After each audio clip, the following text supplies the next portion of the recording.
Yes, sir. What's cracking, world? It's the bad boy with the mouth, the problem child, man. I'm sitting right here with New York's very own Ferg. What's cracking, bro? Broski. Man, nice to meet you, feeling? dog. I'm feeling good. So this is a full circle moment for me. So when I was in college, right, one of my professors had us write it was like a piece. It was a media class about groups in hip hop that like changed the game. Mm-hmm. Everybody was writing about like NWA, you know what I'm saying, things like that. I wrote about ASAP Mob. Mm-hmm. And you in particular was like one of the persons I focused on because of the fashion and your lyricism. Mm-hmm. So it's to me, this is like dope little time, bro. Oh man, that's love, bro. Yeah, for sure, for sure. What was your study in school? So mine was mass communication. Okay. Emphasis in television and radio broadcasting. Oh, fire. Yeah. Then I got my master's in organizational communication. Wow, that's fire, man. Yeah. Congrats. Yeah, appreciate that, bro. So I see this as a new branding for you.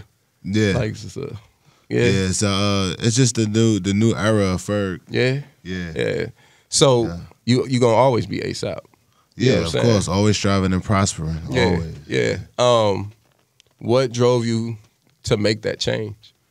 Just new era. Usually like you'll see like a lot of artists that I've looked up to, like, you know, Jay-Z and his business era. He turned into Sean Carter. He went back to like his government. And, you know, I liken to that because it's like, you know, I'm doing the art. I'm getting back into my album name is DAROLD. I'm letting people know who the man is behind the man.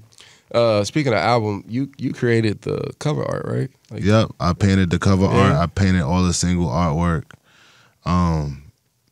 I did it all. I just brought it back to, like, you know, me being in high school when I was in art and design high school, and I was painting, and me and my friends was doing art shows and things like that. During the pandemic, I picked up painting again. So, you know, that was something that I started to enjoy again, and I started to love and be obsessed with, because when I painted, I just got in the zone and I forgot how that felt. Like, I remember my father passed away. That was like therapeutic for me. So, yeah. I think that's dope, bro, that you found another outlet outside of music, you know what I'm saying, to get back to you. You know what I'm saying? I think the last time you was out at 2020, 2021-ish, you know what I'm saying? So to see you back to you, that's pretty dope. Yeah, you know what I'm saying? I mean, it's in me that I don't feel like the world has been privy to see. Like, it's in me that my mom know and close friends know.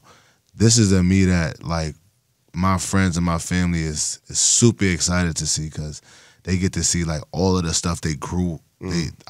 I grew up doing, like painting, drawing, fashion. They know me for all of that stuff with the music. You know, when my career took off, it kind of like overshadowed everything else I did. It's funny because most people did that. When I started rapping, I didn't tell my friends like, yo, I'm starting to rap. And like, they didn't even know like I was rapping until I got a hit record, which was Work. And then they was like, yo, you rapping? Like, what the hell? Like, because they knew me for doing something else. They knew me for drawing and painting and being creative. So they excited about this me that I'm displaying right now. Yeah, so, and that's what I was talking about before you got here. Like, when ASAP Mob came out, you know what I'm saying? Like, a lot of people wasn't paying attention to certain hitters, and you was like a hitter, like, yo, he got bars, until you came out with Shaba, you know what I'm saying, Work. Like, until you started dropping what you was dropping, everybody was like, yo, like, Ferg is really spitting bars, bro. Yeah, facts. So, do you think this is a vulnerable album? Because after listening to it, is it a story? That's what I wanted to ask you. Because when I hear it, I was in a marching band and things like that, so I listen to music a little bit different. Right. Was this a story? When you say, is it a story, what do you mean? Because I feel like for me, it's definitely a story. Like, so in chronological order from like 1 to 11, I mean 1 through 12, because 12 is the actual name of the album. That's the last record on the album. Were you like telling your story all the way up until like Daryl, like, okay, this is me. You know what I'm saying? This is who I am. Wow, that's an interesting way to look at it. I think I was just pretty much giving you a display of all the versions of me. Okay. With different songs. Like, that's why you have, like, you know, a song like Dead Homies. That's more like a hood pope tempo. And then you have like Messy or like a Lord. That's like Trap Lord. And then you have songs like Chosen. That's like Daryl.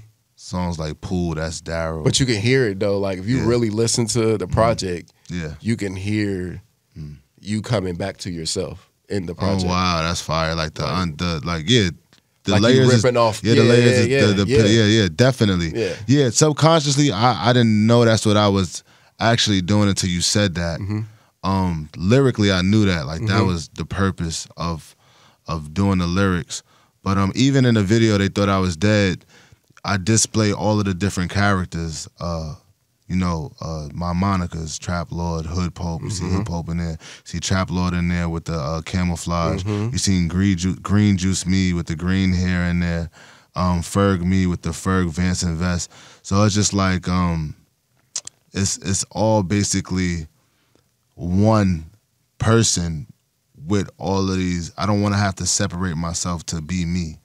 And that's what I used to have to do. Like it was like I had a balancing issue of like, damn, I gotta, like I'm too much of this or I'm too much of that. And it's like, now I'm all of this at once because that's who Daryl is. You got to find who you were. Exactly. I respect that. I respect that. It was one particular record that stood out. It got the legendary Dapper Dan on it. Yeah. Alive smiley face. Am I correct on that? Alive unhappy. Unhappy. Okay. Because I seen the emoji and I was just like, it's an unhappy face. So when I look at the lyrics and I look at the title of the songs, I go to like a deeper meaning, okay? So were you saying like you were alive, but you're like not happy? At that moment, not like right now. It was a moment of time. So I was like, you asked the question, yes, I was telling a story. Okay. Yes. That's what you asked me. Was Oh, yeah. Well, did you say, oh, was I telling a story to get back to Daryl? That's what you were saying. No, was you telling a story like you was ripping the layers off of your life, what you've been through, finding yourself, I'm back to me. Yeah. I was telling a story of who I am, not so much more like finding Daryl, but like just who Daryl is. So like I don't know if I didn't want to mess with your question, but so when you read the list of songs, starting from Light Work, it tells you that I'm a light worker, and then it goes into they thought I was dead because I was gone for 4 years. And then it goes into Alive Unhappy because I wasn't gone, I was alive, but I was unhappy. Why? And then because of the allure. The allure of what? The game. With the allure, there comes demons. And then with demons, things get messy. And then it goes into French Tips, which is like things get messy with my girl, and that's like a love song, hip hop and R&B. And then it goes into Dead Homies. Dead Homies, yes. And then it goes into, that's another thing that I'm fighting. Like, all my homies is dying, and you know, that's another thing that got me unhappy. And then it goes into Casting Spells, featuring Mary. Then it goes into Pool, which is another big why I can be unhappy. And like a turning point of like realizations and things like that. Another chance to like evolve from trauma. And then the next one is Chosen. Chosen is another joint with Mary and my mom, Shay Rock. And that is an affirmation where like it's basically like I'm looking in the mirror and I'm just like doing some self-reevaluating, and I'm knowing that I'm chosen. And then the last one is Daryl. Is like, yeah, Daryl. That's who I am. Right. And yeah, it's self-explanatory. Yeah, and I like that you was like real meticulous. When it came to this project. How long did it take you to put the entire track list together? It took a while because a lot of the Lucy's that you see that I dropped before the album, those songs came out before. Those songs were supposed to be on the album, but they came out before the album just because it didn't fit in the sequence. So I heard that Quincy Jones and Michael Jackson used to like do like up to like 100 or a couple hundred songs before they like pick what the album actually was gonna be. And I ripped a page out of their book. I ain't do like 100 songs. I did 50 songs, and I just chose like what that was supposed to be for that. And I had my boy ASAP, shout outs to him. He helped me sequence the album. I promise, like, I would have been ripping my hair out if I had to do it by myself. I believe you, no bro. Kizzy. I believe you. So, like, you got like some dope features for one. You got legends, Mary J. Blige, Mike Will Made It, Coco Jones. You know, were you like in studio or was that like send verse? I was in studio with everybody on this album. So how was it in studio with Mary? With Mary, it was fire. She didn't actually lay her verse down that day, but we vibed out. I gave her the vibe of the album. I played her everything. I gave her the stories. I gave her the visions, videos, and she just was in love with all of the music. That's and she actually took 4 songs, wound up doing 2. But hey, listen, you might be looking at a Mary Ferg album. Hey, the way we was vibing, you know what I'm saying? Like Mary is one of my favorite artists ever in the world, so it was a dream to work with her. That's dope. And like, you know, Coco Jones is definitely on the come up. For sure, so, definitely. Like, Coco Jones is big, you know what I'm saying? Big. All of the black girls out there, that's what that song represents, is like reaching out to like, you know, the black woman, the young ladies, the older women, you know, from our culture that's killing it. Yeah. And I just wanted to show gratitude, and instead of like, you know, bashing a woman or, you know, just, you know, we could be a little harsh sometimes as rappers when it comes to women. I just wanted to show how much I appreciate all the cocoa butter babies. That's dope. Not the cocoa butter babies. I'm dead, bro. So let's like fashion. Like, are you still, you know what I'm saying? You still, first of all, like I said on the elevator, this jacket is, thank you. It's fresh. Is that something you put together? Yeah, this is my brand, Ferg Apparel. And actually, my father started it in 1994. My father passed away 3 days before my 17th birthday. Okay. And I always represented the name, and I put it on like my albums and perform and have it in the lights, but I never really took on taking on the Ferg house and the empire and really picking up the designing aspect and bringing back the brand. So that's what I wanted to do with this rollout too, because that's tapping back into Daryl and, you know, my home base. So would you say fashion was your first love? Because you did say like your boys didn't know you was rapping, but they knew about your fashion. Yeah, well, so that's in high school. Okay. But when I was in junior high school, I used to just battle rap all the time. Oh. So that's really where it was derivative from. But I was always into fashion. Like I just always, my mom put me in like fly stuff. My dad put me in fly stuff. So like, you know, I used to be in Catholic school, and we used to have something called Free Dress Day where we could wear regular clothes because we used to have to wear uniform all the time, but Free Dress Day, you could wear whatever you want, but you just had to pay like $1 to wear whatever you want. And I used to pull up Coogee pants, Versace sweaters, all of that. And like little girls used to be like, what's these pants, rubbing on my legs and stuff.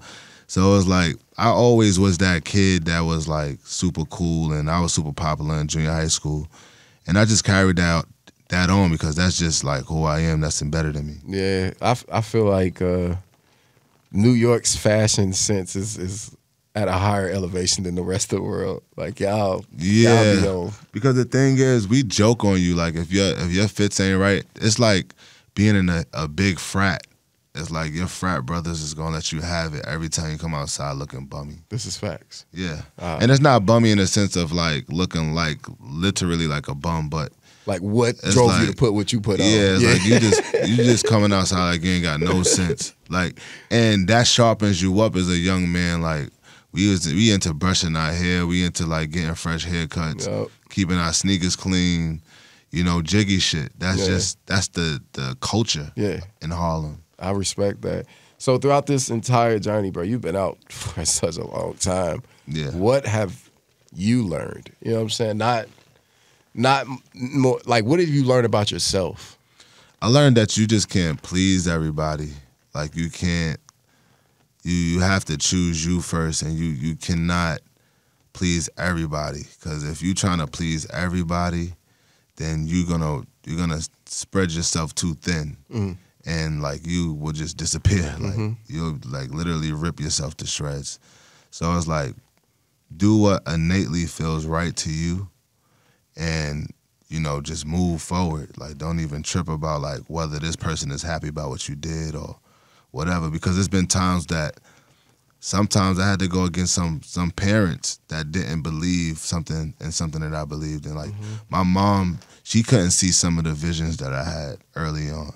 And she was still supportive in the way she could be supportive, but when it came down to like, you know, the clothes, it was like weird to her, some of the stuff. It was like when it came to, she's a very conservative parent and believes the way you represent yourself, you know, it can get you into different places and everything like that. But I wasn't thinking traditional in that way. I was always innovational and always was a free thinker. So, my dad, I guess I get that more from my father's side, where it's like more artistic, because he was like the creative guy when it came. My mother is more like analytical, and she's great at like just having common sense and being stern and great at getting things done.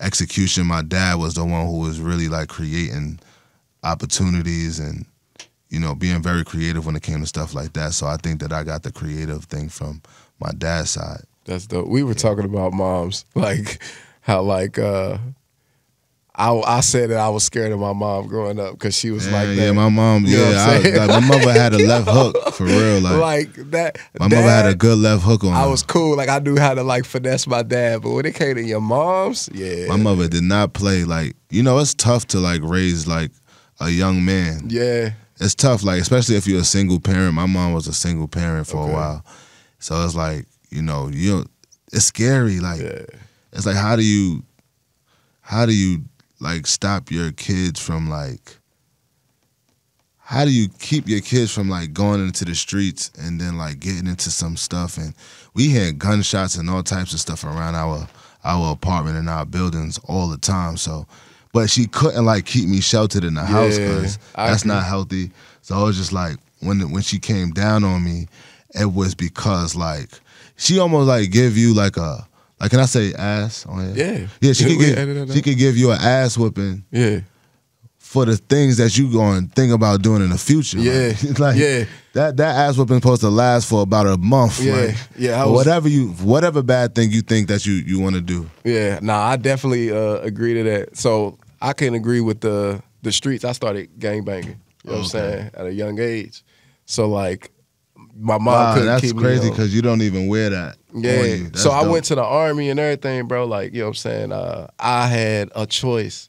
It was to either do my time or go to the military. Yeah. And I chose to go to the military. Wow. And so my life took a 180.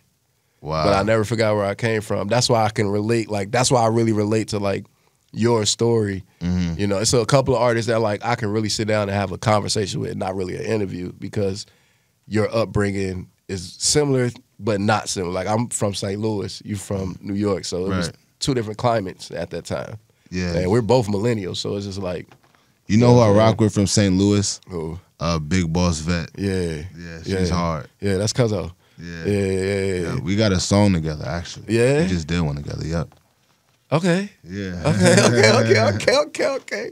All right, man, so I ain't gonna hold you. I know you've been outside, bro. Just let the world and the DMV know, you know what I'm saying, where they can get all of the greatness from. Yo, bro. DMV, yeah, go get Darold, stream Darold everywhere. It's everywhere in the world, all streaming platforms.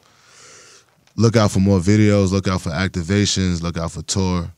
And also fergapparel.com. Y'all heard it, man. Y'all heard it here first. Ferg, Problem Child, it's KYS. Appreciate you, G. No doubt, bro. No doubt, bro.